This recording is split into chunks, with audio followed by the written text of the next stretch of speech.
আমাদের অনন্য স্টোরি সকল প্রকার পার্ট গল্প দেখতে আমাদের চ্যানেলটি সাবস্ক্রাইব করে পাশে থাকা বেল আইকনটিতে ক্লিক করে অল নোটিফিকেশন অন করে দিন। পরপর পুরুষালী বলিষ্ঠ হাতের 2 থাপ্পড় খেয়ে রাগে, লজ্জায়, অপমানে চোখ নিচে করে রেখেছি।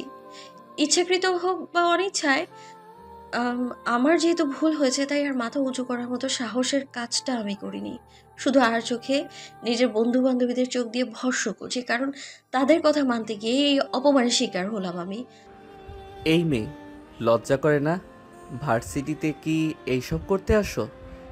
এই কথা শুনেই আমি মাথা উপরে তুলে তাকালাম আমার সামনে থাকা সুদর্শন লম্বা সুঠাম দেহের লোকটার দিকে। মনে হচ্ছে খুব রেগে আছে, কিন্তু তাতেও যেন অন্যরকম একটা সুন্দর লাগছে দেখতে তাকে। সাথে সাথে আবার কানে আসলো, কি হলো, কানে শুনতে পাও না নাকি? তৎক্ষণাৎ আমি দ্রুত আমার চোখ নামিয়ে নিই। আসলে আমি দুঃখিত ভাইয়া, আমি ইচ্ছে করে কিছু করতে চাইনি। আপনি হঠাৎ চলে আসবেন, এটা কথাটা শেষ করতে না দিয়ে অপর পাশের একটা মেয়ে বলে ওঠে, বাহ, খুব মিথ্যাবাদী মেয়ে তো তুমি। দোষ করে আবার বলছো ইচ্ছে করে কিছু করিনি। এই তোমাদের মতো কিছু মেয়েরাই আসে এগুলো করতে। সাথে সাথে আমার রাগে মুখ লাল হয়ে ওঠে আর মাথায় আসে কিছুক্ষণ আগের কথা, ফ্ল্যাশব্যাক। আমি আর আমার ফ্রেন্ডরা সবাই ক্লাস শেষ করে বসে বসে আড্ডা দিচ্ছিলাম। তখন তারা বলল ট্রুথ অর ডেয়ার খেলবে। সবাই মজা করছিলাম। তখন ডেয়ার আসে আমার, আর ওরা আমার ডেয়ার দিল এখন গেট দিয়ে যে আসবে তাকে প্রপোজ করতে হবে। আমি অনেকবার তাদের বারণ করেছি, কিন্তু তারা বলল ডেয়ার ইজ ডেয়ার, আর সামনে তো একটা মেয়েও আসতে পারে, তাই ভয় পাওয়ার কিছুই নেই। তাই আমিও 7-5 না ভেবে রাজি হয়ে যাই। গেটের সামনে দাঁড়াতে দেখি একটা মহিলা আসছে যে কিনা এখানেই কাজ করে, তাই খুশি হলাম। যেই না ফুলটা এগিয়ে দিলাম, দেখি মহিলাটা নেই, আমি একটা ছেলেকে ফুল দিয়েছি। এরপরে কাহিনী তো আপনারা জানেনই। ওই আপুটার কথা আমার কানে ঠাস করে বাড়ি খেলো। মানলাম ওনারা সিনিয়র আমাদের, আর আমি একটা ভুল করেছি, তাই বলে এইভাবে অপমান? না না, এর জবাব তো দিতেই হবে। আজ পর্যন্ত মাম্মাম বা কেউ আমায় ধমক দিয়ে কিছু বলে নাই, আর এ কিনা থাপ্পড়। আমি সাথে সাথে সামনে তাকিয়ে বলি, ভাইয়া আমি দুঃখিত, আপনাকে এরকম কিছু করার আমার বিন্দুমাত্র ইচ্ছে ছিল না। আমরা শুধু, এরপর ঘটনাটা বলি। সাথে সাথে আমার বন্ধুরাও বলে ওঠে, আর তখন পাশে থাকা একটা ভাইয়া বলে ওঠে, আরে সমস্যা নেই, তোমরা যাও। আর তুমি তো ইচ্ছে করে কিছু করনি। ভাইয়াটার কথা শুনে ভালো লাগলো, কিন্তু ওই আপুটার আবার কথা শোনাতে লাগলো সে। সাথে সাথে আমি বললাম, যেহেতু সমস্যাটা আমাদের মধ্যে হয়েছে, তাই আমি আপনার কথা শুনতে বাধ্য নই আপু। আর এখন নিজের বন্ধুদের দিকে তাকিয়ে বলি, হয়েছে তোদের, এটাই চেয়েছিলি তো? তখন বারণ করছিলাম আমি বারবার, শুনিস নি, এখন শান্তি হয়েছে? এটা বলে আর 1 সেকেন্ড সময়ও দেরি না করে নিজের ফোন আর ব্যাগটা নিয়ে বেরিয়ে আসি ক্যান্টিন থেকে। পেছন থেকে আমার বন্ধুরা ডেকেছিল, কিন্তু তাকাইনি। তখন তুহিন বলে ওঠে, ভাইয়া আসলে নীরার কোনো দোষ নেই, আমরাই বলেছিলাম। দুঃখিত ভাইয়া। এটা বলে ওরা সামনে সেখান থেকে চলে আসে, আর আমি আস্তে আস্তে ঠিক করে নেই যে আর কোনোদিনও আমি ওই ছেলের দিকে তাকাবোই না। আমার অপমান, তাও আবার সবার সামনে। রাগে আমার পুরো শরীর কাঁপছে। এক মুহূর্ত দেরি না করে বাসায় এসে সোজা চলে গেলাম নিজের রুমে।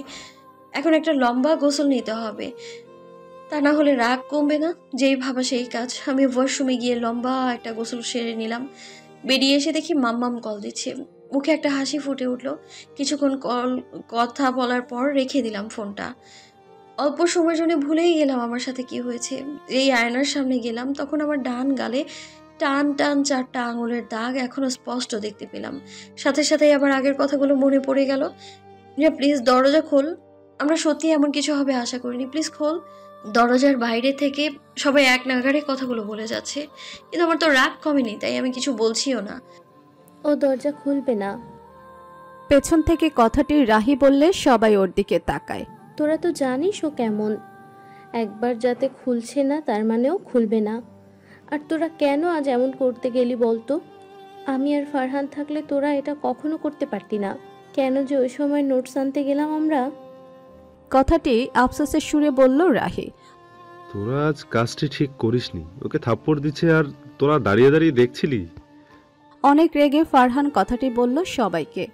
আচ্ছা ঠিক আছে, তোরা যা, এখন ওর রাগ কমলে ও ঠিকই বেরিয়ে আসবে।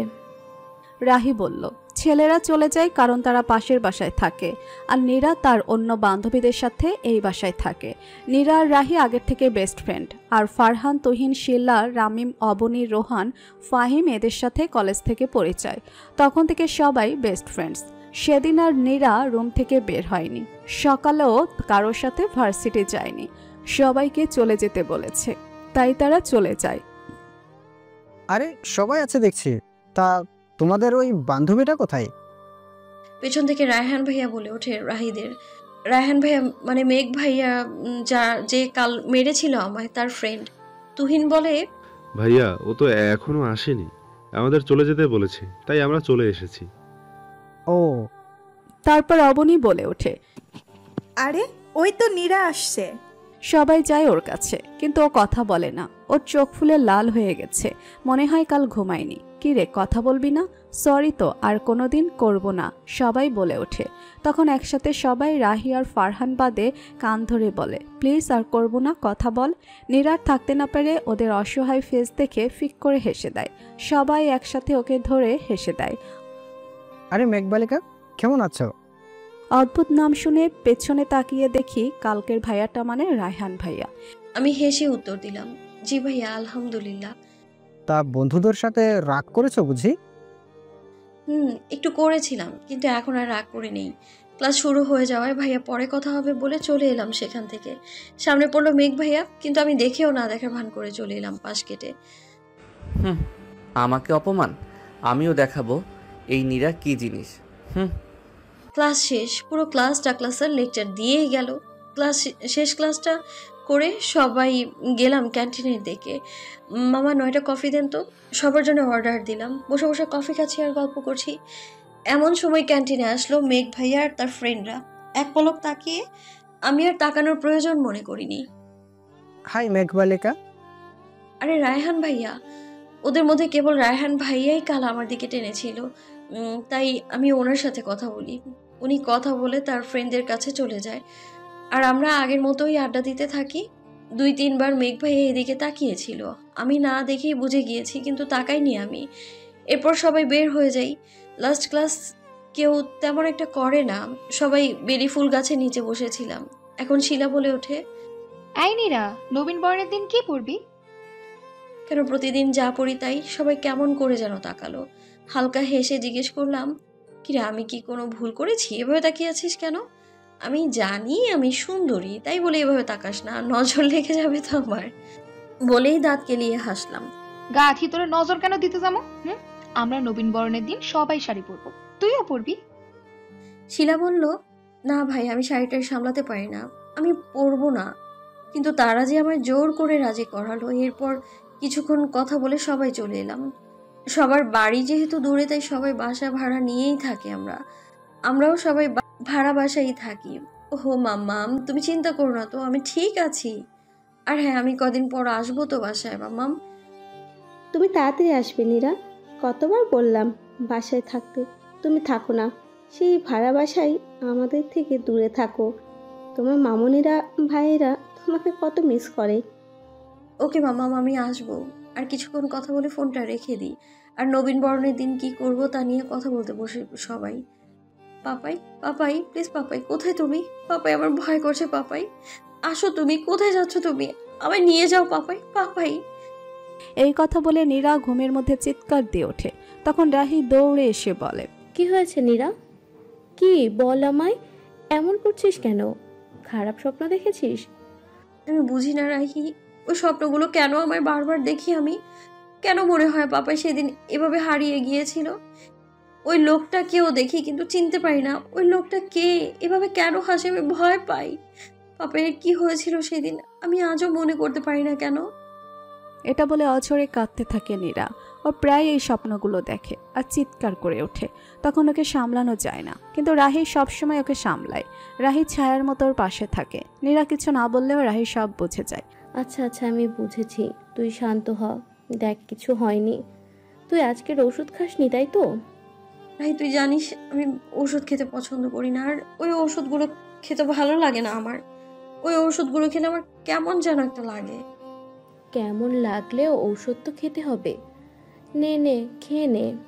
এটা বলে রাহি ওকে ওষুধগুলো খাইয়ে দেয়। নে শুয়ে পড়, কাল ভার্সিটি আছে। এটা বলে রাহি চলে যায় আর নীরাও শুয়ে পড়ে। কিরে নীরা, তোর চোখ লাল কেন? কাল ঘুমাসনি? ফারহান বলে, কি না না এমনি, চল ক্লাসে যাই। ক্লাসে বসে আছে নীরা, কিন্তু মনোযোগ নেই। সে কালকের স্বপ্নগুলোর কথা চিন্তা করে। ও কেন একই স্বপ্ন বারবার দেখে? কি হয়েছিল সেদিন? সে ভাবে তার মাম্মামকে বলবে, কিন্তু লাভ হবে কিনা জানে না। কারণ এর আগে ওর মাম্মামকে অনেকবার জিজ্ঞেস করেছে, কিন্তু কিচ্ছু বলে না।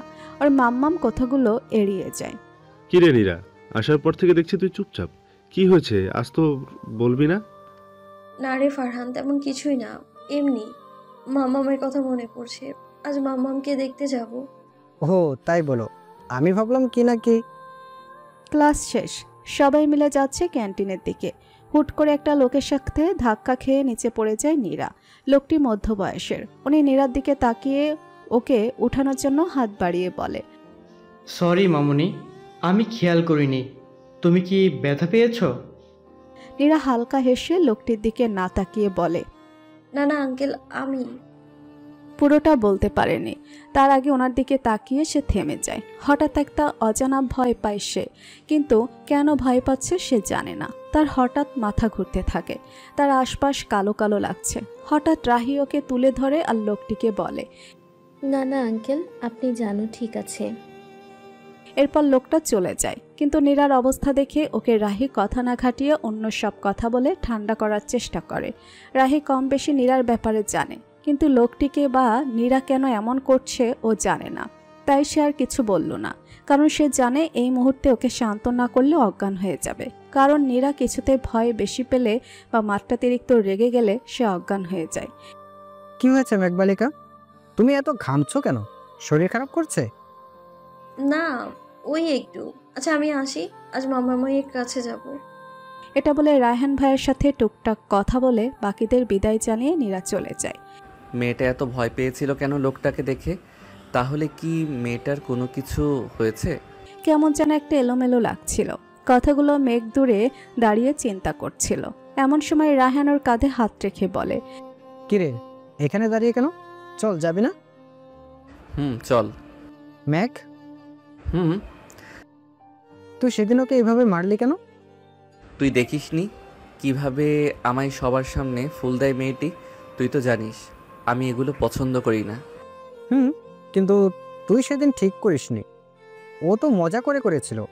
আমি শুনছি ও যা মেয়ে, তোর দিকে আর ফিরেও তাকাবে না মনে হয়। যে রাগ মেয়েটির, দেখিসনি সেদিন রূপাকে ওই কথাগুলো বলল যে। তুই কি এখন এগুলো বলতে এসেছিস রায়হান? না না, তুই রেগে যাচ্ছিস কেন? আমি এমনি বললাম। চল চল, আমরা ওইদিকে যাই। এটা বলে ওরা চলে যায়। আরে নিরু পাঠিয়েছে, কখন এলি? আমি বলতি আমি নিয়ে আসতাম, একা কেন আসতে গেলি? এক নাগারে কথাগুলো বলে নেহাল ভাইয়া, আমার মামাতো ভাই। আরে ভাইয়া কিছু হয়নি তো, আর আমি কি ছোট বাচ্চা যে একা আসতে পারবো না? তুই তো এখনো ছোট বাচ্চাই, আমাদের লিটল প্রিন্সেস। সিঁড়ি দিয়ে নামতে নামতে বলল রূপল ভাইয়া। ওহো ভাইয়া, আমি অনার্সে পড়ি এখন, আমি বাচ্চা না, ওকে? কোমরে হাত দিয়ে বলি, আর তারা হো হো করে হেসে উঠলো। দেখি দেখি কে এসেছে, কে এসেছে? আমার নিরু মাম্মাম এসেছে। মামুনি এসে জড়িয়ে ধরে বলে আমায়, আমার মাম্মা আমার মামাদের সাথে এক বাড়িতে থাকে, যেখানে সবার মামুনিরা খারাপ হলেও আমার মামুনিরা তার উল্টো। ওরা আমাকে নিজের ছেলে মেয়ের থেকেও বেশি ভালোবাসে। আর 3টা মামা মামুনিরা আমাকে খুব ভালোবাসে। ওদের কোনো মেয়ে নেই, 3জনেরই 3টা ছেলে, আর আমি সবার থেকে ছোট, তাই সবাই ভালোবাসে আমায়। নিরু মামনি কেমন আছো? জানো খুব মিস করেছি তোমায়, কেন আগে আসলে না?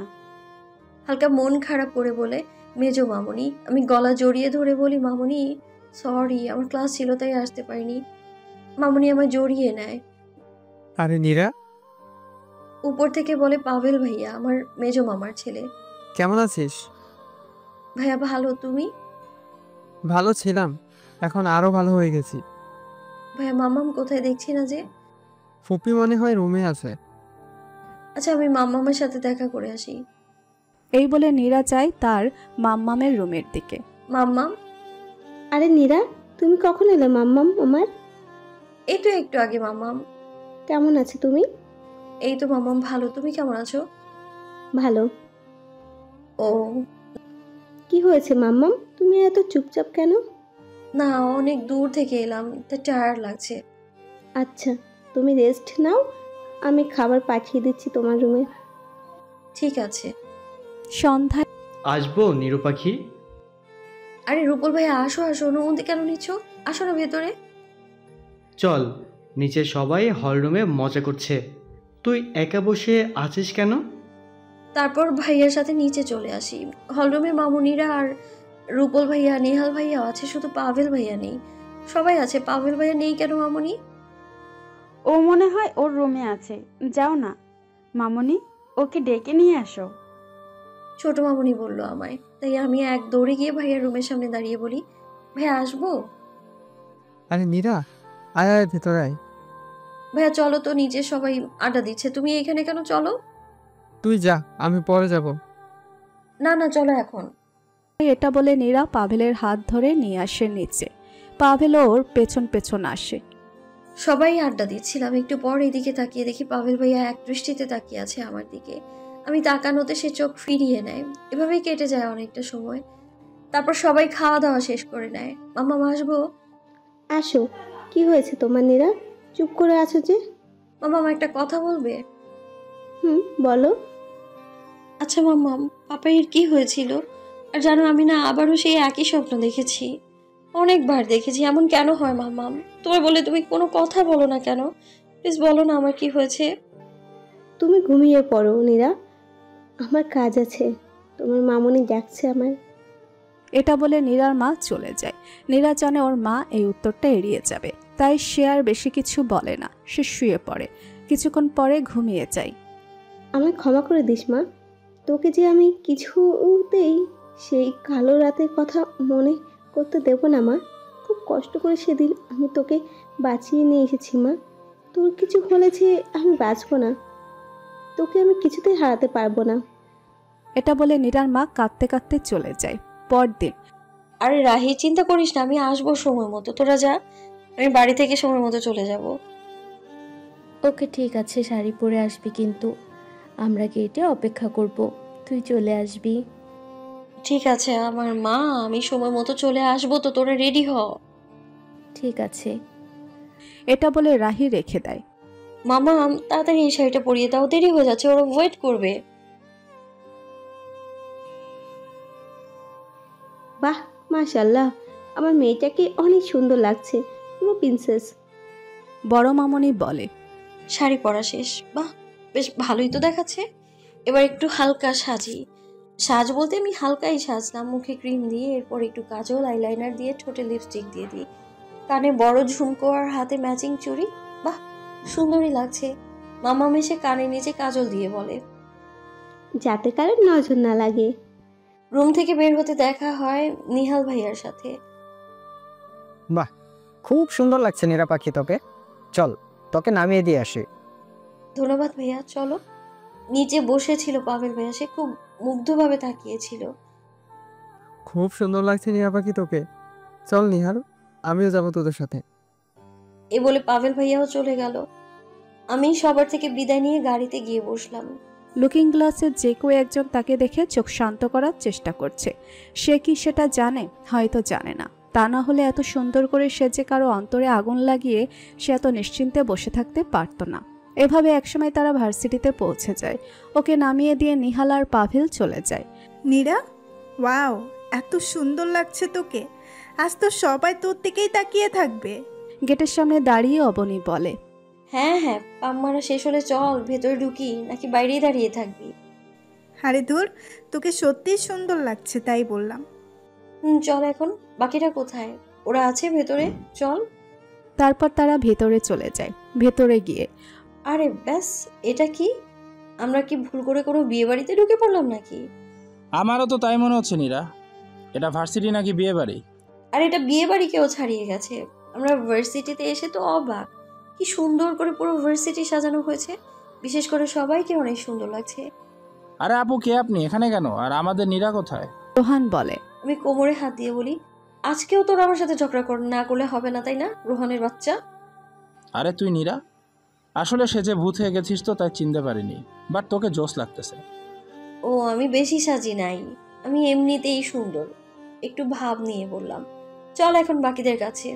আরে নীরা, এসেছিস তুই? এতক্ষণ লাগলো যে? এই তো একটু দেরি হয়েছে। সবাই আছে কই? ফারহান? সবাই আছে, ফারহান কই? ওই তো আসছে। আমরা মেয়েরা কালো শাড়ি আর ছেলেরা পাঞ্জাবি পরে এসেছে। নীরা, কখন? আর কিছু না বলে ফারহান নীরার দিকে তাকিয়ে থাকে। এই কোথায় হারিয়ে গেলি? চল, যাবি না? হ্যাঁ হ্যাঁ, চল চল। তারপর সবাই স্টেজের দিকে যায়। এইদিক ওদিক তাকাচ্ছিলাম, হঠাৎ আমার চোখ আটকে যায় একটা জায়গায়। হ্যাঁ, একটা মানুষ কিভাবে এত সুন্দর হতে পারে? মেঘ ভাইয়া, ওনাকে দেখে আমি আরেক দফা ক্রাশ খাই। এমনিতে প্রথম দিন থেকে ক্রাশ খেয়ে বসে আছি, কিন্তু ওই দিন থেকে আর তাকাবো না ভেবেছিলাম। তবে আজ আবারও ক্রাশ খেয়ে গেলাম, কিন্তু সেটা কাউকে বুঝতে দিইনি। মেঘবালিকা, তোমায় খুব বৃষ্টি লাগছে। রায়হান ভাইয়ার কথায় পেছন ফিরে তাকিয়ে দেখি মেঘ ভাইয়া আর উনি আমার পেছনে। আমি আবারও সামনে তাকিয়ে দেখি মেঘ ভাইয়া নেই। মনে মনে ভাবলাম, উনি আবার কখন এলো? ধন্যবাদ ভাইয়া। আর চোখে মেঘ ভাইয়ের দিকে তাকিয়ে দেখি উনিও আমার দিকে তাকিয়ে আছে। তবে ওনার নজর সাধারণ নয়, ওনার নজরে কেমন একটা মুগ্ধ ভাব ছিল। সবাই মিলে একসাথে বসে অনুষ্ঠান উপভোগ করছি। আমি আবার শাড়ি একটুও সামলাতে পারি না, খুলে যায়। ঠিক একটা দুর্ঘটনা ঘটে গেল। আমি ওয়াশরুমের দিকে যাচ্ছিলাম, রাহি যাবে বলেছে, কিন্তু আমি বললাম যাবো আর আসবো, তুই থাক, এই বলেই আমি গেলাম। হঠাৎ মনে হলো ওয়াশরুমের ভেতর আমি একা না, কেউ আছে বাইরে। বের হতেই দেখি দুটো ছেলে। বলে, কি গো সুন্দরী, এখানে একা একা কি করো? আমাদের হেল্প লাগবে কি তোমার? এই বলে বিশ্রী একটা হাসি দেয়। আমার তো এদের দেখেই অবস্থা যায় যায়। ফোনও রাহিকে দিয়ে এসছি, তাই ফোন দিতে পারছি না। এদের দেখে আমি দৌড় লাগে আর দোয়া করতে থাকি এখান থেকে বের হওয়ার। এর মধ্যে আমার শাড়ির কুচিগুলো কেমন যেন খুলে যাচ্ছে, মনে হলো পেটও দেখা যাচ্ছে। আমি দৌড়তেই কার সাথে যেন ধাক্কা খাই। ওনাকে দেখে আমার জানে পানি এলো। সামনে মেঘ ভাইয়া, ওনাকে দেখে কেমন যেন ভরসা লাগলো আমার। আমি কিছু না বুঝে ওনাকে জড়িয়ে ধরে কান্না করে দিই আর বলি, ভাইয়া বাঁচান আমায়। ওনার বুকে উনি আমায় চেপে ধরলেন আর বললেন, কুল কুল, কিছু হয়নি, দেখো তুমি শান্ত হও, ওরা তোমার কিছু করতে পারবে না। আমার হঠাৎ হুঁশ এলো, আমি ওনার বুকে, ওনার দিকে তাকানোয় আটকে উঠলাম। আমি অসম্ভব লাল হয়ে আছে ওনার চোখ দুটো।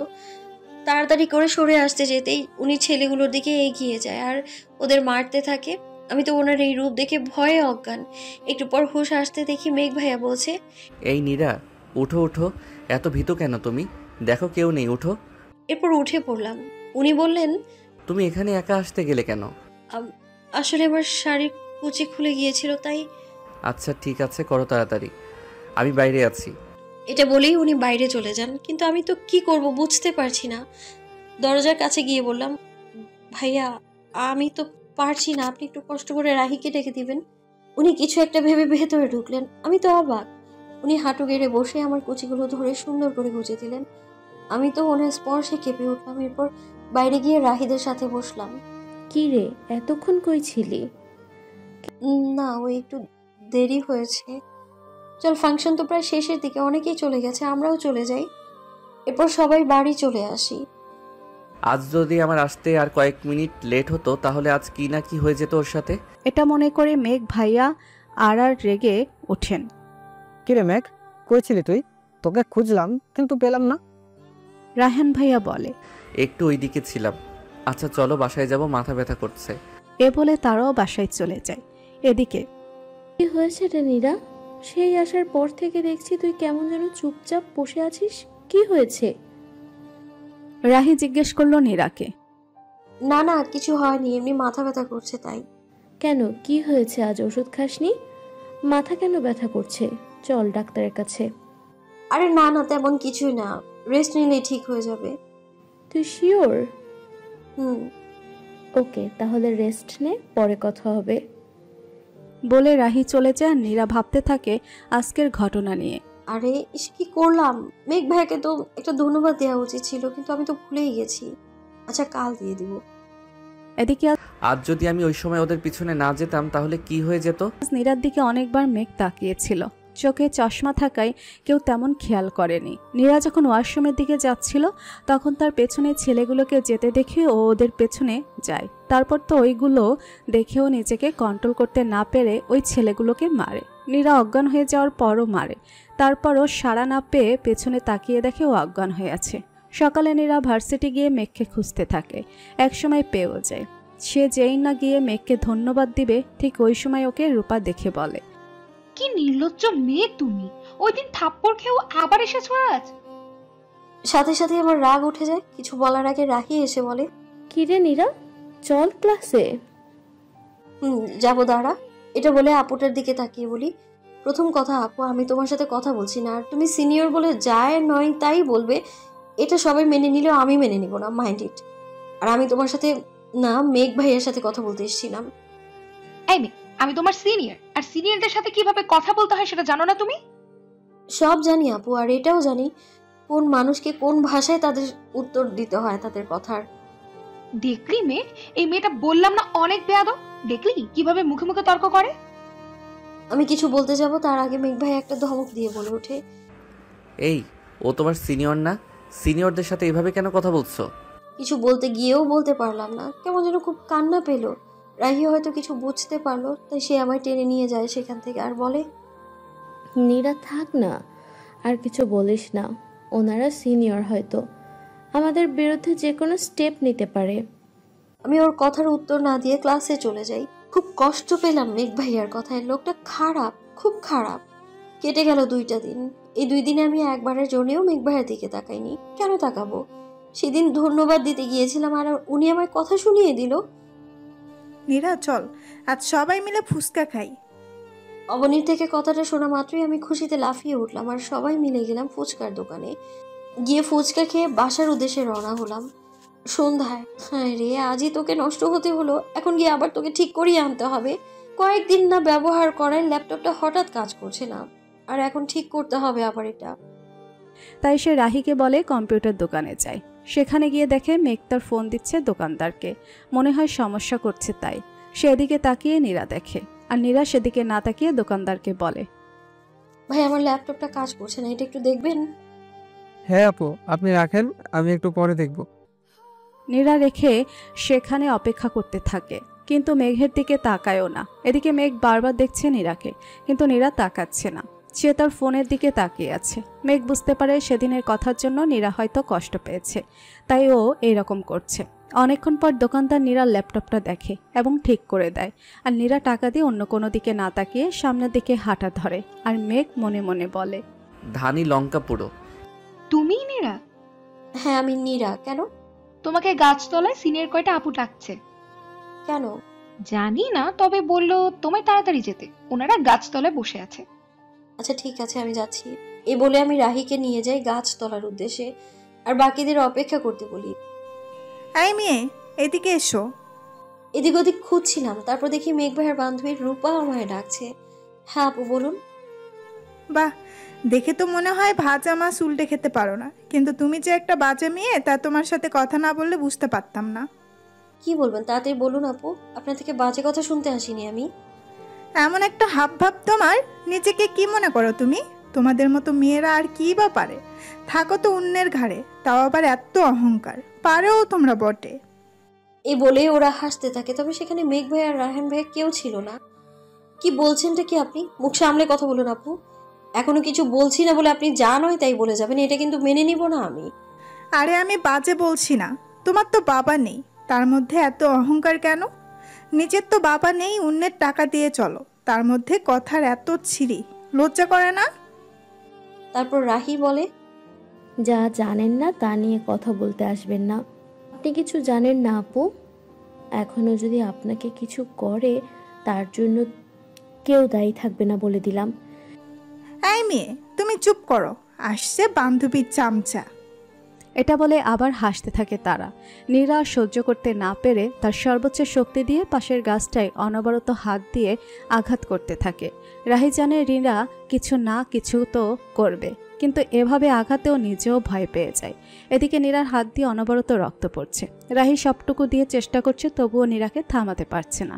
এদিকে নীরার পাগলামি দেখে রূপারাও ভয় পেয়ে যায়। সে ভাবেনি নীরা এমন কিছু করবে। নীরা নীরা প্লিজ থাম, তোর হাত থেকে রক্ত পড়ছে, প্লিজ থাম। এ বলে সে চেষ্টা করছে নীরাকে থামানোর জন্য, কিন্তু পারছে না। এদিকে এত ভিড় দেখে মেঘ আর রায়হান দৌড়ে আসে। তারপর নীরাকে দেখে তো মেঘের অবস্থা পুরো খারাপ। ফারহান আর অন্যরা এসে তো শেষ। রাহি, নীরার কি হয়েছে রে? ও এমন করছে কেন? ফারহান বলে, পরে বলবো সব, আগে ওকে থামা। তাড়াতাড়ি ওকে থামাতেই ও অজ্ঞান হয়ে যায়, আর রোহান ওকে পাজা কোলে তুলে দৌড় দেয় হাসপাতালের উদ্দেশ্যে। রাহি যাওয়ার আগে রূপাকে গিয়ে বলে,